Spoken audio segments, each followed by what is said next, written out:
বিষয়ে কিভাবে দেখছেন? দেশনেত্রী বেগম খালেদা জিয়া আজ আমাদের মাঝে নেই, কিন্তু তিনি মানুষের অন্তরে আছেন। গণতন্ত্রের মা হিসেবে তিনি খেতাব পেয়েছেন, প্রতিষ্ঠিত হয়েছেন। তার জানাজায় যারা শরিক হয়েছেন, যারা ঢাকায় আসতে পারেননি, তারা গায়েবানা জানাজাতে শরিক হয়েছেন।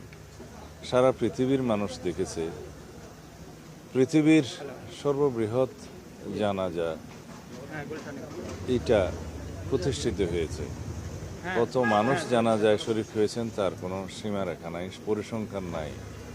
ভবিষ্যতে হয়তো অনুমান নির্ভর একটা তথ্য দেয়া যেতে পারে।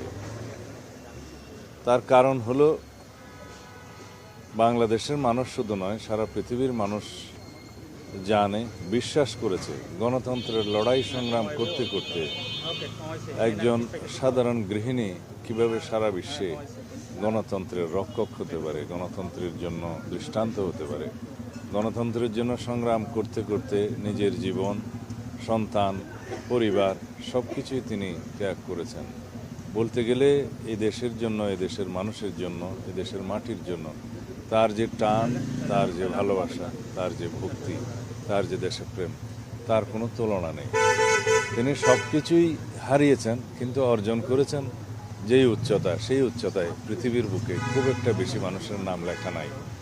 আমরা তার সেই ত্যাগকে, তার সেই অবদানকে, তার সেই দেশপ্রেমকে পাথেয় করেই আমরা সামনের দিনে একটি শক্তিশালী গণতান্ত্রিক বৈষম্যহীন বাংলাদেশ বিনির্মাণের চেষ্টা করতে হবে। এটাই জাতির দাবি। আমরা তার জীবনের বিনিময়ে সেই শিক্ষাটা আমরা পেয়েছি। আমরা সেভাবেই দেখি, তিনি বিএনপির নেত্রী নন, তিনি বাংলাদেশের নেত্রী নন, তিনি সারা বিশ্বের গণতান্ত্রিক কামী মানুষের নেত্রী হিসেবে নিজেকে প্রতিষ্ঠিত করেছেন। তিনি সব দল মতের ঊর্ধ্বে নিজেকে তুলতে পেরেছেন এবং এদেশের মানুষ, এদেশের সকলেই তাকে সেই মর্যাদায় আসীন করেছেন। এটাই আমাদের জাতীয় জীবনে প্রাপ্তি। অন্যদিকে আমরা তাকে হারালাম, সেই বেদনা, সেই শূন্যতা কখনোই পূরণ হবে না। জিয়াউর রহমানের উপর খালেদা জিয়া জানা যায়, এত মানুষ, এত ভালোবাসা, আপনারা যারা বিএনপি নেতৃত্বে এখন রয়েছেন তাদের উপর মানুষের যে প্রত্যাশা, সেই প্রত্যাশাটা অনেকগুলো বেড়ে গেল কিনা? আপনারা অনেক বেশি দায়িত্ব নেওয়ার জন্য মানুষ আপনাদেরকে প্রশ্নবিদ্ধ করছে কিনা আসলে এত মানুষ? সেই বিষয়ে আমি সত্যি খুব বেশি শঙ্কিত।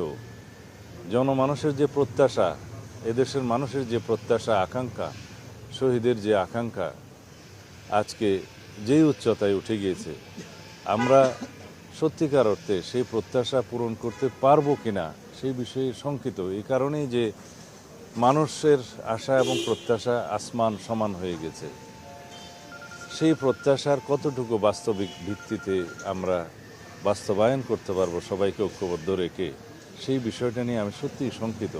তবুও আমাদের চেষ্টা অব্যাহত রাখতে হবে।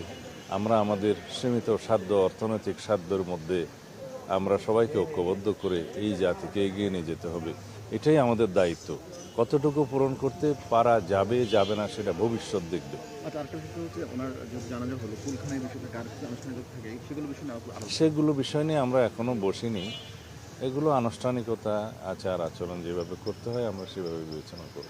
নির্বাচন খালেদা জিয়া যেহেতু নাই এবং নির্বাচন কমিশন থেকে বলে দিয়েছে তার মনোনয়ন স্থগিত থাকবে, আপনাদের বিকল্প প্রার্থীও দিয়েছেন, নির্বাচন কেন্দ্রিক আসলে কোনো ধরনের প্রভাব পড়বে কিনা, বা এই খালেদা জিয়ার মৃত্যুকে আপনারা, এই শোকটাকে আপনারা কীভাবে নির্বাচন কাজে লাগাতে চান?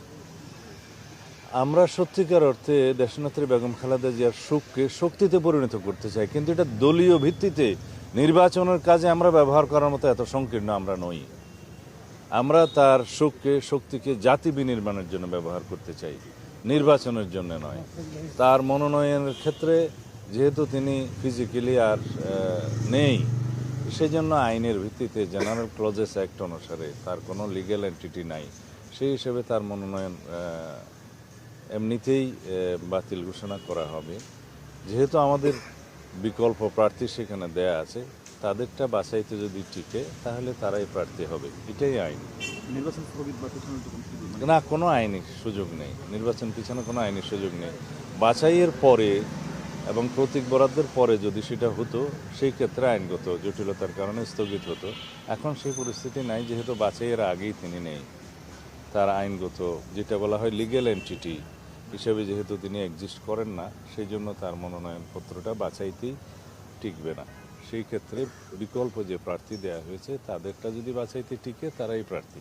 তারেক রহমান কেমন আছেন এখন? তিনি বাবা হারালেন, মা হারালেন, ভাই হারালেন, একা হয়ে গেলেন। আপনাদের কাছে তার একমাত্র তিনি আমানত এখন জাতীয়তাবাদে। কেমন? এর সাথে আরেকটু যোগ আমাদের নেতা জনাব তারেক রহমান একজন রাজনৈতিক ব্যক্তিত্ব, তাকে শক্ত মনোবলের অধিকারী হতেই হবে, তার কোনো বিকল্প নেই।